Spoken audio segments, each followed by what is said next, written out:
Hi, I'm David Nettleton.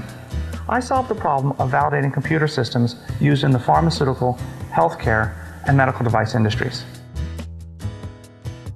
If your company must comply with government regulations, or your company develops software for clients that do, at some point you will be involved in an audit of your system. Let's face it, when you aren't prepared, audits can be daunting. I will prepare you for those audits, and not only that, I'll teach you self-sufficiency, which means you won't have to keep hiring consultants, saving you considerable time and expense. Proving compliance means documenting the important steps, all 10 of them. Each of those 10 steps uses a fill-in-the-blank template to create a document. All of the documents together results in a validation binder like this one. The binder does more than just pass the weight test.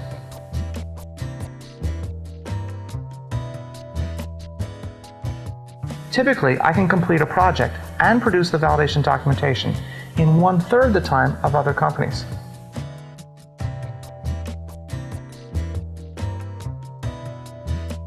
You're probably asking yourself right now, will this guy really help us? Yes, I will. I am a teacher. You know the saying, give a man a fish and he eats for a day? Teach him to fish and he eats for life.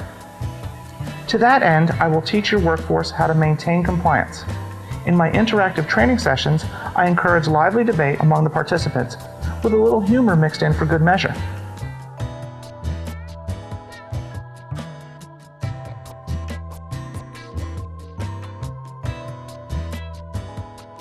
The validation approach I teach reduces labor costs by increasing employee efficiency, and it increases system quality and security. Through validation, your workforce will become more efficient and more effective, thereby making your company more productive. Wasn't increasing productivity the reason for the computer system in the first place? In 1997, Title 21 of the Code of Federal Regulations, Part 11, became law. It allows us to use electronic records and electronic signatures in place of paper records and handwritten signatures. In order to be confident in computer systems and their electronic records, we need to perform computer system validation. It teaches us how the system works and demonstrates that we have analyzed what can go wrong, meaning we understand the risks involved with using the system. Over the years, the government has added regulations for electronic records and signatures to virtually all the government agencies. EPA, DEA, Department of Energy, and even the Department of Homeland Security. In 2005, HIPAA electronic security standards became effective. These are more than the privacy rules that you may have experienced at your doctor's office. HIPAA stands for the Health Insurance Portability and Accountability Act. The industry standards that were developed over the years for 21 CFR Part 11 are directly applicable to compliance with these new HIPAA regulations. Many companies have to comply with HIPAA or 21 CFR Part 11, and many companies have to comply with both.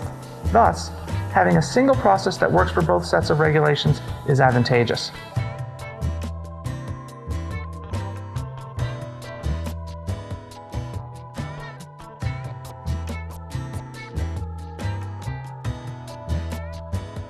These regulations are intended to ensure that critical information, such as our private medical records, is maintained in a safe computing environment.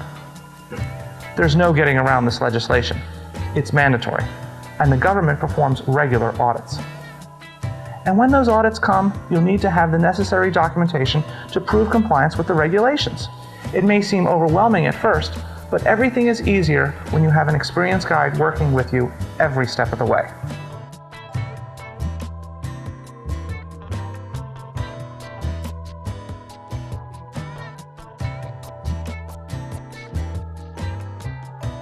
This brings me back to why you need a time-tested and reliable method of maintaining compliance.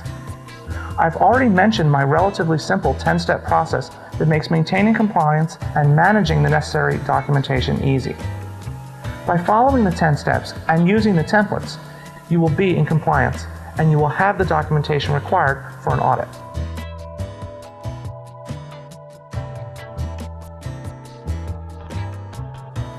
Finally, let's talk a bit about costs, because that's what drives your company.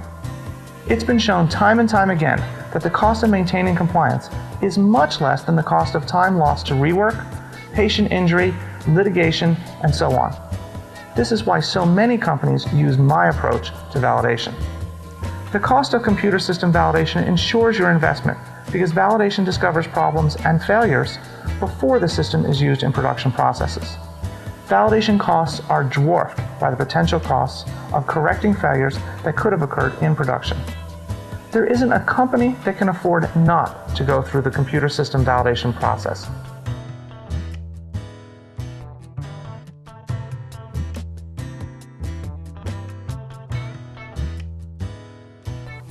I've completed more computer system validation projects than anyone else that I know of in the industry, 144 projects at the time of this taping.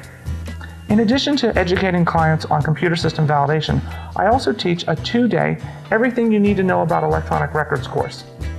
For more information, please visit my website at www.computersystemvalidation.com. Thank you.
Check, check, testing, 1, 2, check.